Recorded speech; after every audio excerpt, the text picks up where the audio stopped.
The real story about the crash that killed Concorde. Air France Flight 4590. July 25, 2000. A flight meant for legends.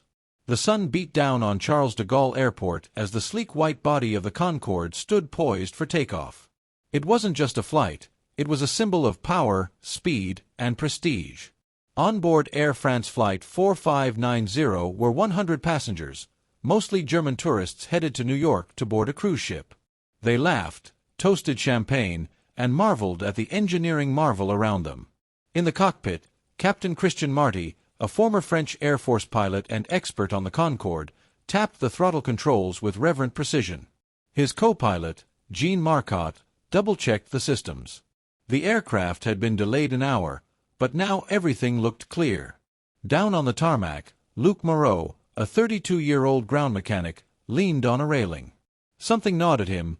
Concorde FBTSC, today's aircraft, had issues with its number 2 engine in the past. He'd flagged it in a report just last week, but upper management had waved it off. "She's flying with fire in her gut," he muttered, lighting a cigarette, unaware that this would be the last time he'd ever see her rise into the sky. Something was waiting on that runway. 11:42 a.m. The Concorde started its takeoff roll. The roar of the 4 Rolls-Royce/Snecma Olympus 593 engines sent vibrations through the glass of the control tower. But 30 seconds in, a sudden flame burst from the left wing. Up in the air traffic control room, Elodie Fournier, a 27-year-old intern on her first week, noticed the flame before anyone else. "Why is it leaking fire?" she asked, alarmed. "Probably just fuel venting," shrugged her superior. But Elodie felt something deeper. Her father was an aerospace engineer. She had grown up identifying aircraft by sound and design. This wasn't right. In the cockpit, Captain Marty noticed a drastic drop in acceleration. A fire alarm blared. Engine 2 had flamed out. Engine 1 followed. The aircraft veered left. "Too late to abort," shouted Marcotte. Below, a Lufthansa 747 waited at the edge of the runway. The Concorde barely missed it, trailing smoke and flames. Within moments, the supersonic jet had lifted off the runway, but it was dying even as it climbed. 1 second, 1 strip of metal, 1 catastrophe. What nobody in the control tower saw, except maybe Elodie in a flicker of suspicion, was the strip of titanium that had fallen from a Continental DC 10 minutes earlier. That tiny metal strip had lain unnoticed on the runway. But when Concorde's tires raced over it, one tire exploded. Rubber shrapnel slammed upward, striking the underside of the wing and rupturing a full fuel tank. Fuel gushed out like a sliced artery. Seconds later, it ignited against the hot engine casing. The aircraft was now a flying fireball. Inside the plane, flight attendant Nathalie Dubois struggled to calm screaming passengers. Smoke filled the aisle. She looked out the window. The left wing was burning. "Tell them to climb," shouted Marcotte. But the plane was unbalanced, thrust uneven, losing power fast. Captain Marty did everything by the book. But the Concorde, heavy with fuel and 1 engine down, couldn't climb. At 200 feet, it began to stall. In the village of Gonesse, residents stared at the sky in horror. One hotel owner, Mamadou Silla, shouted to his staff, "Get out! It's coming!" At 11:44 a.m., Concorde slammed into the Hotelissimo Hotel. The explosion rocked the town. Flames reached 200 feet into the sky. Everyone aboard was killed.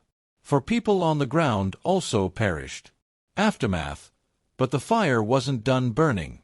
News broke globally. Concorde crashes. All dead.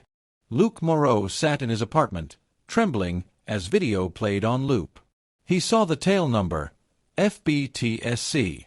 The same plane he warned about.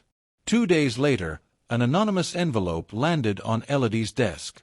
Inside were internal maintenance memos, flagged engine wear reports, delayed repairs, and worst of all, a suggestion that upper management ignored structural concerns to keep Concorde flying for prestige. Elodie looked around. Someone wanted the truth out, but didn't dare risk their job. Digging deeper, She cross-referenced the flight logs of the Continental DC-10 that had departed minutes before Concorde. Its crew had reported nothing unusual. But security footage revealed something else. A maintenance worker named Dennis Bailey, hired by Continental, had dropped a tool on the tarmac and then left the scene quickly.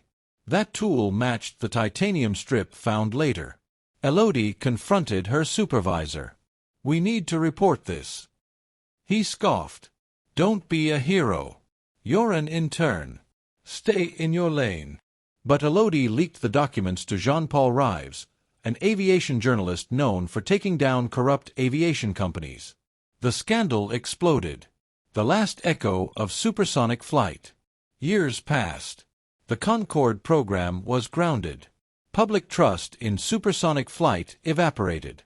The official cause of the crash was published: foreign object damage leading to tire burst, fuel tank rupture, and engine fire. But behind the scenes, the French Civil Aviation Authority quietly issued a criminal charge against Continental Airlines, and specifically Dennis Bailey. In a Paris courtroom, Bailey was found criminally negligent. Continental Airlines was fined for failing to properly maintain their DC-10, which had dropped the fatal titanium strip. Back at Charles de Gaulle Airport, Luc Moreau placed a flower beneath a Concorde memorial. He hadn't spoken to anyone about the guilt he carried, until Elodie found him. "You tried to warn them," she said softly. "You're not the villain in this story." "Maybe not. But I could have shouted louder." Elodie was now an investigator with the Bureau of Inquiry and Analysis for Civil Aviation. Her leaked memo had rewritten the narrative, turning suspicion into justice. The story ended not with revenge, but with revelation. The crash of Flight 4590 wasn't a random tragedy. It was a chain of ignored warnings, overlooked details, and one single fatal piece of metal. The Concorde died that day, but its ghost still haunts the runway, whispering, "1 second. 1 decision. That's all it takes." Would you like a voiceover script or YouTube faceless video format of this version next?